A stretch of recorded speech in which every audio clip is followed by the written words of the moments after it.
Bonjour et bienvenue dans ce nouveau format, la Minute Collaborative, un format qui j'espère vous plaira et qu'on essaiera de jouer régulièrement sur le blog Life is a Serious Game. Aujourd'hui, on va voir quels sont les bons ingrédients pour un atelier créatif. Comment avoir des idées, comment passer en mode créatif. Tout ça pour avoir des idées en or. Alors, souvent, ce qui se passe dans un atelier collaboratif, c'est qu'on a du mal à passer du concept à l'idée concrète. Comment passer du concept à l'idée concrète? Comment passer de ça à ça? Alors, pour ça, nous allons revoir les différentes phases d'une session de créativité. Une session de créativité, c'est d'abord clarifier son problème. À quoi on va réfléchir? Puis, une phase d'idéation, le brainstorming. Puis, une phase de convergence, où on va resserrer sur les idées trouvées. Enfin, on développera les idées, justement pour passer du concept à l'idée vraiment concrète.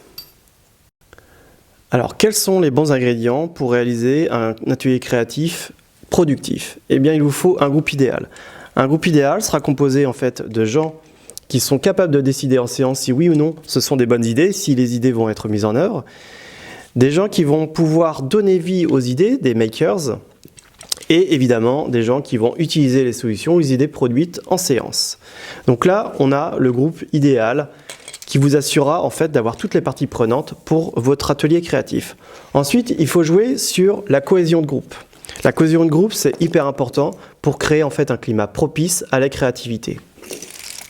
Ensuite, vous avez le cadre. Le cadre est tout aussi important que la cohésion de groupe, puisque c'est en ayant un cadre également propice à la créativité que vous assurez une bonne production des idées. Donc n'hésitez pas à apporter des Lego, des choses pour faire, en fait pour matérialiser visuellement les idées, mais également veillez aussi à l'espace, à l'aménagement de l'espace de votre salle que vous avez choisi pour votre atelier collaboratif.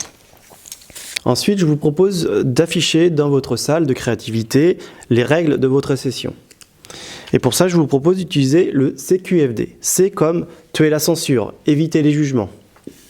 Q comme viser la quantité d'idées produites. Parce que parmi, en fait, les idées produites, peut-être que vous trouverez la pépite.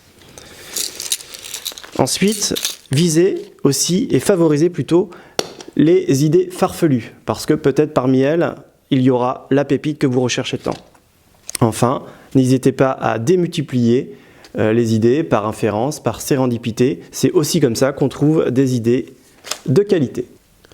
On parlait à l'instant d'inférence, l'association des idées est hyper importante, puisque en fait en démultipliant les idées, vous allez peut-être partir d'une idée, puis ensuite en trouver une autre, et puis par rebond encore une autre, et puis encore par rebond une idée complètement différente des précédentes. C'est ce qu'on appelle l'inférence, la sérendipité, et c'est vraiment ça qu'il faut rechercher dans une session de créativité. Enfin, dernièrement, utiliser des boosters. Les boosters, c'est simplement des techniques de créativité qu'on utilise nous régulièrement et qu'on explique aussi régulièrement sur le blog. Vous en avez plein, le mind mapping, le chapeau de Bono, le jardin des idées, le diagramme des affinités, etc., etc. Et vous allez adapter en fait vos techniques de créativité en fonction du niveau de créativité que vous recherchez. Par exemple, les analogies sont très bien adaptées pour une session de créativité qui se veut être divergente, très divergente. Le brainwriting, on l'utilisera pour des sessions qui sont moins créatives. Et puis je ne l'ai pas dit tout à l'heure lors de la cohésion de groupe, mais vous devez aussi utiliser en fait une activité brise-glace pour briser la glace en début de votre atelier. Comme ça, en brisant la glace au début de votre atelier, vous allez jouer sur la cohésion de votre groupe et favoriser la créativité et la bonne ambiance pendant votre session de créativité.